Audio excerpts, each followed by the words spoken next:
Hey everyone, and welcome back to Coffee with Her.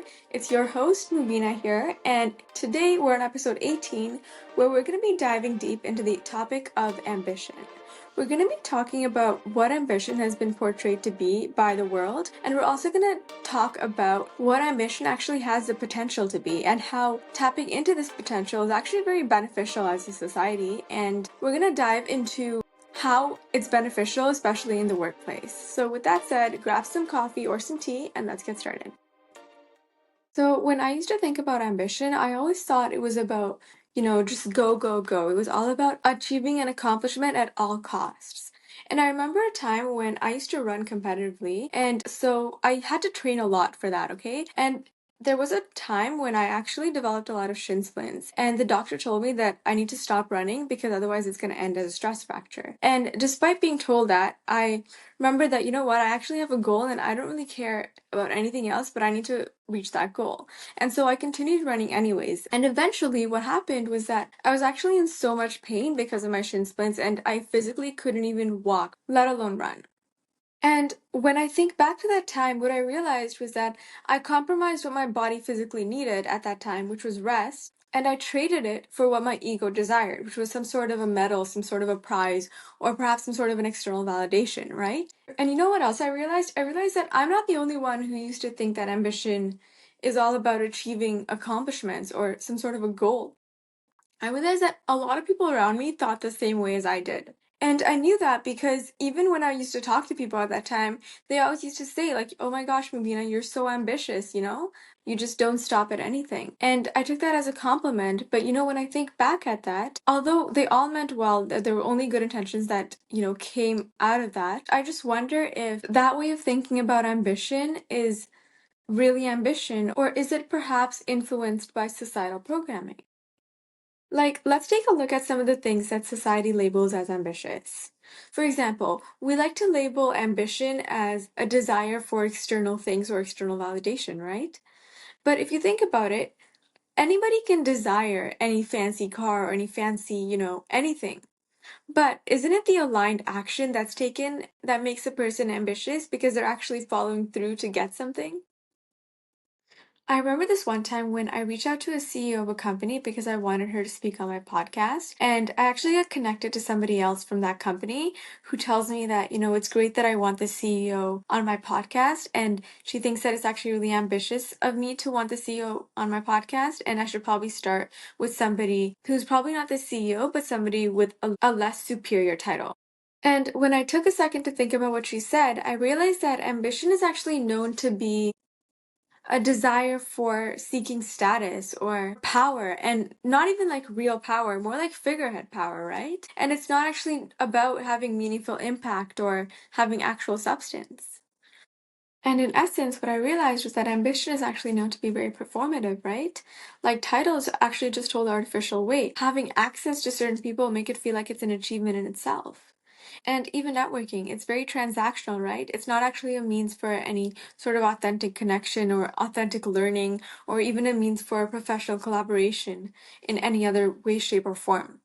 And so essentially, in the workplace, ambition is actually portrayed as a means to access ego-based desires, opposed to actual influence, depth, or innovation.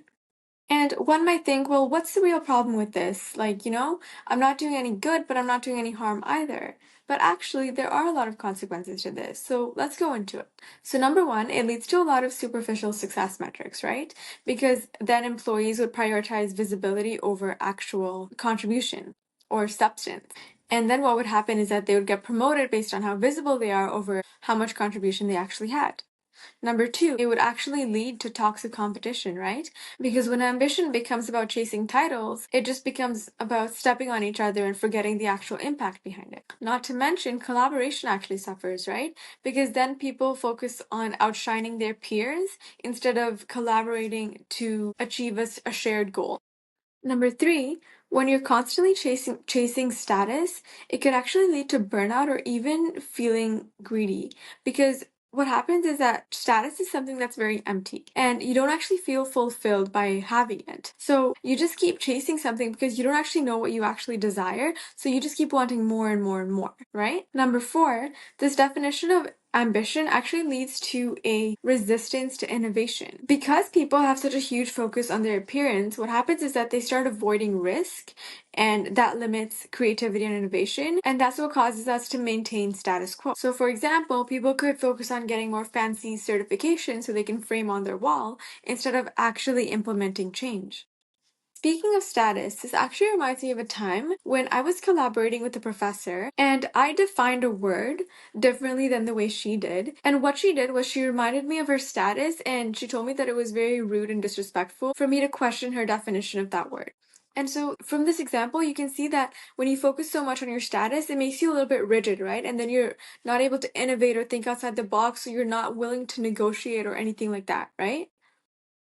And so when I was thinking about this, I thought that, how can we reframe ambition or redefine ambition such that it actually has potential for us and our society instead of so many consequences?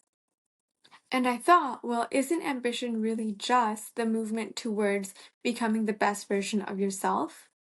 And I say movement specifically because it's the taking action of becoming the best version of yourself, right? It's not just dreaming about it or thinking about it or writing it down. It's actually taking action towards it.